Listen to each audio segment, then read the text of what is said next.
Welcome back to The Explainer. Today, we're diving into something we all use every single day, but probably misunderstand completely: language. We're going to deconstruct the linguistic myths that shape Indian society, drawing straight from a fascinating piece by Ramakant Agnihotri.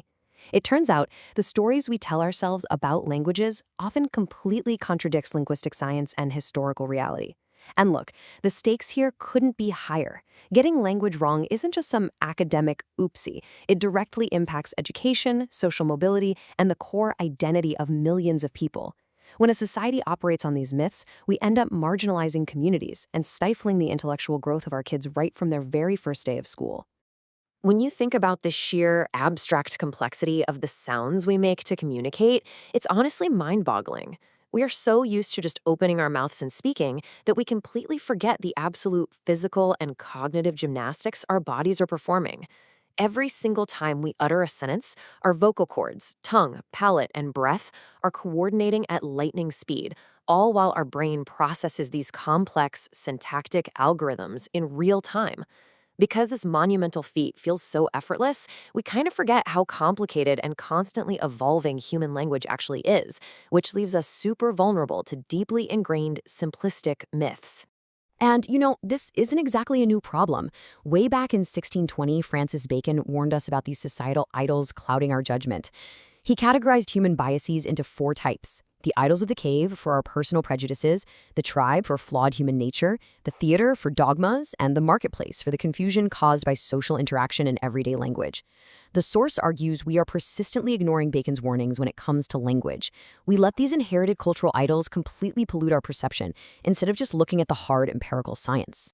All right, so here's our roadmap for today. We are going to systematically bust these myths. We'll cover 1, the language myth trap; 2, dialects versus standard languages; 3, the national language illusion; 4, Sanskrit and script stereotypes; 5, the pure language fallacy; and finally, 6, a scientific language solution. Let's get right into it. Section 1, the language myth trap: ignoring the science. So, because we rely so heavily on traditional rote-learnt grammar instead of actual linguistic science, we've essentially built a massive trap in our education system. Think about it. When a child enters school, the natural community language they already speak flawlessly at home is often labeled incorrect or uncultured by the formal curriculum. The results? Classroom silence skyrockets. Kids are literally terrified to speak up because they're afraid of making a grammatical mistake. On top of that, the intense societal obsession with English ends up privileging a tiny, elite handful while leaving everyone else behind. The source makes a really brilliant point here. We casually refer to non-standard speakers as minorities on the margins, but when you add all these silenced communities up, they actually constitute the vast, overwhelming majority of the population. Section 2. Dialects versus standard languages. The linguistic reality. People are so quick to dismiss incredibly rich tongues like Braj, Maithili, Awadhi, and Bhojpuri as mere dialects, like they're just broken or rural versions of Hindi. But the linguistic reality tells a completely different story. These are fully formed, systematically organized sister languages with their own complex rules. In fact, there's a fascinating historical reality here. Not too long ago, great literary minds actually considered it below their dignity to write poetry in Khari Boli, which is the early form of standard Hindi. The literary giants actually preferred writing in Awadhi and Braj because those were the languages with the esteemed centuries-old literary traditions. Here is the crucial takeaway. Standardizing a language is entirely a sociopolitical process. It is not linguistic. No language is inherently more logical or standard than another.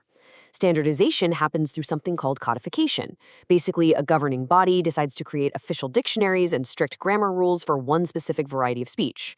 Then comes elaboration, where that newly codified variety gets pushed into courts, literature, and schools. Listen, any variety of speech, literally even pidgins or creoles, has the inherent potential to become a standard language if it gets that socio-political backing. Today's dialect could easily be tomorrow's standard language if the political winds shift. Section 3. The national language illusion. Constitution versus belief. Okay, despite what a lot of people vehemently claim and what some poorly researched textbooks actually state as fact, Hindi is not the national language of India. After some incredibly fiery Constituent Assembly debates, the nation's founders realized that elevating one single language to national status in a country with such massive linguistic diversity would instantly alienate non-Hindi-speaking states. So, to keep a fragile, newly independent nation together, they made a stroke of striking genius. They chose to have official languages for administrative purposes, not a national one. So legally speaking, Hindi is the official language of the Union, and English is the associate official language. And history reminds us pretty tragically that language is deeply tied to human emotion and simply cannot be forced on people. When forced assimilation is attempted, the pushback is visceral. It took the tragic loss of 66 lives and 2 self-immolations during the massive anti-Hindi student agitations in Tamil Nadu for the government to fully grasp this. This wasn't some fringe protest. Entire communities mobilized to protect their linguistic identity. This profound human toll forced a vital compromise, permanently securing English as the associate official language in 1965 to assure non-Hindi-speaking states. You really have to admire the raw genius of the Constitution makers when you look at the 8th schedule. Notice how they deliberately avoided hierarchical, loaded titles like national or regional languages. The section is simply titled Languages, period. It's designed as an open list that started with 14 and has expanded to 22. This open framework is amazing because it allowed the nation to elevate historically marginalized tongues like Sindhi, Konkani, Manipuri, and so-called tribal languages like Bodo and Santali to a status of real constitutional dignity. It builds a powerful bridge of cross-cultural respect, and honestly, it does it at almost no administrative cost to the state. Section 4. Sanskrit and Script Stereotypes, Mothers and Daughters. Yes, it's a linguistic fact that Indo-Aryan languages like Bangla, Gujarati, Marathi, Hindi, and Punjabi descend directly from Sanskrit. They're part of the same family. But there's a huge myth that languages from the Dravidian family down south, or the Tibeto-Burman and Munda families, are literal daughters of Sanskrit. They aren't. They just borrow extensively from its vocabulary. It's kind of like how English borrows heavily from Latin for legal or scientific terms. English is still fundamentally a Germanic language, right? In the exact same way, Dravidian and Munda languages have their own completely distinct ancient roots and grammatical structures, even with all those borrowed words.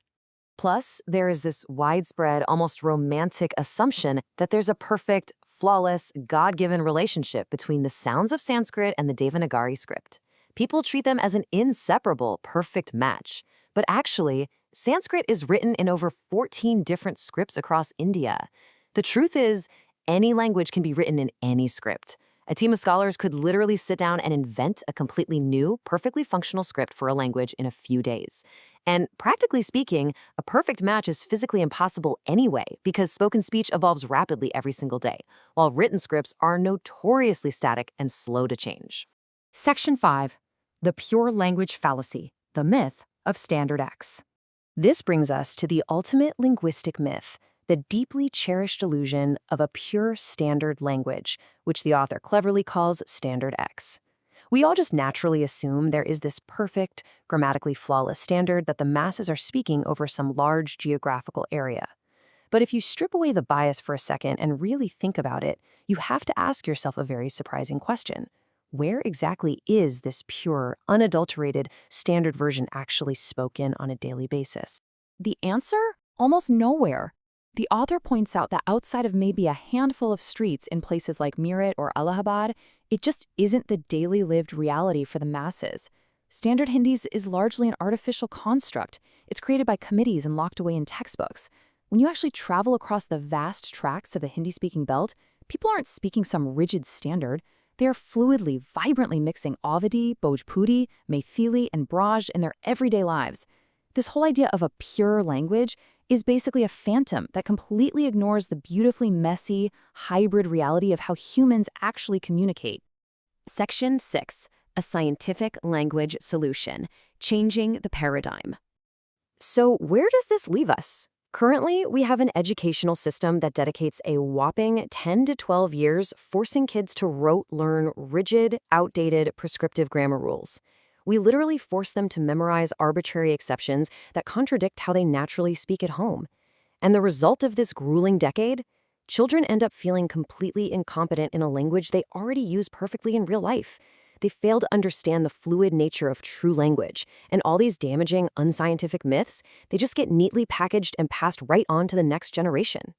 The author argues we need a total paradigm shift. We have to completely replace these punishing rote grammar classes with the scientific study of language itself. Instead of dictating how a child should speak, the classroom needs to become a laboratory where language is treated as an exciting data set. Kids can observe patterns in their own speech, form hypotheses about sentence structures, and test them. Doing this transforms language analysis into a child's very first intuitive introduction to logical, scientific inquiry. And the best part? Kids already possess the cognitive brilliance required to classify, categorize, and analyze this data. Here is the absolute game changer. Because a child can already hold a conversation, their brain has already subconsciously mastered incredibly complex grammatical algorithms. The linguistic data they need isn't buried in a heavy textbook. It is quite literally already hardwired in their minds. We don't need expensive new infrastructure or fancy equipment to tap into this. We just need to train our existing faculty to provide the right guidance, helping students unpack the genius they already possess. Language is literally the fundamental lens through which all human knowledge and personal identity is constructed. When we invalidate a child's natural mother tongue in favor of some artificial textbook standard, we are actively erasing a core part of who they are. So we have to ask ourselves this final, absolutely critical question. Are we finally ready to study language scientifically to empower our students and honor their identities? Or will we let the inherited idols of the mind continue to silence the natural languages of our children? It's time we start looking at the actual science. Thanks so much for exploring this explainer with me, and never stop questioning the stories you've been told.